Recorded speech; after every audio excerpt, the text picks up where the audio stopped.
नमस्कार, आप देख रहे हैं नौबगढ़ ज्योति चैनल और मैं आपके साथ महेंद्र वर्मा। सूरतगढ़ से हमारे संवाददाता गोविंद भार्गव ने बताया कि सूरतगढ़ पूरे भारत में लोकतंत्र सेनानियों का आंदोलन जोर पकड़ता जा रहा है। प्राप्त जानकारी के अनुसार कर्णीदान सिंह राजपूत लोकतंत्र सेनानी आपातकाल में 1975-1977 में 4.25 साल जेल में रहे और यातनाएं सही। आपातकाल लोकतंत्र सेनानियों को भारत सरकार से लोकतंत्र सेनानी सम्मान की घोषणा का 15 अगस्त को इंतजार था, लेकिन यह घोषणा नहीं हुई। आशा की जा रही थी कि प्रधानमंत्री नरेंद्र मोदी 15 अगस्त 2020 को आपातकाल के योद्धाओं को लोकतंत्र सेनानी सम्मान योजना की घोषणा करेंगे। लोकतंत्र सेनानियों को यह सम्मान दिए जाने संबंधी घोषणा नहीं हुई। प्रधानमंत्री अपने भाषण में ताज़ा हालात पर कोरोना योद्धाओं तक सीमित रहे। आपातकाल 1975-77 में लोकतंत्र सेनानियों ने देश और संविधान को बचाया था। उन सेनानियों को सरकार भूल चुकी है। वह घटना 1975 के कारण बहुत पुरानी हो गई, लेकिन इसलिए उस पर ध्यान नहीं दिया जा रहा। राष्ट्रीय संगठनों ने भारत सरकार को सम्मान की घोषणा 15 अगस्त तक दिए जाने की मांग को लेकर प्रधानमंत्री और गृह मंत्री को ज्ञान पत्र, समरण पत्र, स्पीड पोस्ट, रजिस्टर और मेल किए थे। प्रधानमंत्री नरेंद्र मोदी सम्मान की घोषणा करते तो देश में प्रसन्नता होती, सेनानियों और उनके परिवारों में, उनकी वीरांगनाओं में खुशी होती।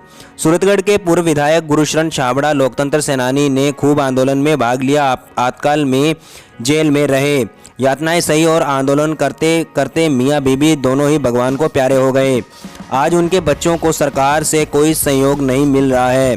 राजपूत ने कहा कि हम पूरे देश में विभिन्न संगठनों के माध्यम से वहां की स्थिति के अनुरूप मांग पत्र और संघर्ष जारी रखेंगे।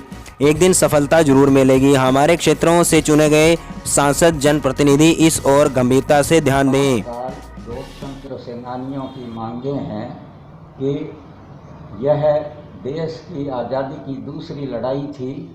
इसके अंदर जिन लोगों ने योगदान दिया, जेलों में बंद रहे, उनको लोकतंत्र सेनानी घोषित किया जाए और स्वतंत्रता सेनानियों के बराबर जो सुविधाएं हैं वो सुविधाएं दी जाए। लेकिन 15 अगस्त तक हमारी मांग थी। 15 अगस्त तक माननीय प्रधानमंत्री नरेंद्र जी मोदी ने यह घोषणा नहीं की। हमारा यह आंदोलन पूरे देश में चल रहा है। 1 लाख से ज़्यादा गिरफ्तारियां दी गई थी, जिसमें से करीब 30,000 लोग अभी जीवित हैं और उनकी उम्र 70, 80, 90, 95 साल तक हो चुकी है, जो कहीं काम नहीं कर सकते। जो देश के सिरमौर लोग थे, देश की सत्ता देने वाले लोग थे, वो आज मजदूरी कर रहे हैं, कहीं झाड़ू पोंछा कर रहे हैं। जिनके ऊपर देश को गर्व करना चाहिए था, वो आज बहुत पीड़ित अवस्था के अंदर जीवन यापन कर रहे हैं। अब आप मोदी जी को क्या संदेश देना चाहते हो? मोदी जी के लिए, माननीय मोदी जी के लिए ये संदेश है कि कांग्रेस ने भारत छोड़ो आंदोलन में 1942 में जिन लोगों ने काम किया था, उनको उन्होंने, कांग्रेसी सरकार ने तुरंत स्वतंत्रता सेनानी का दर्जा दे करके सब कुछ सुविधाएं दे दी।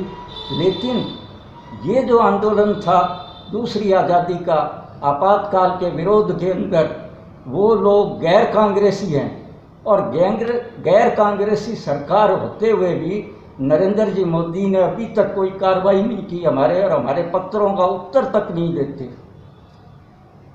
सर, आपका नाम क्या है? मेरा नाम कर्णीदान सिंह राजपूत है।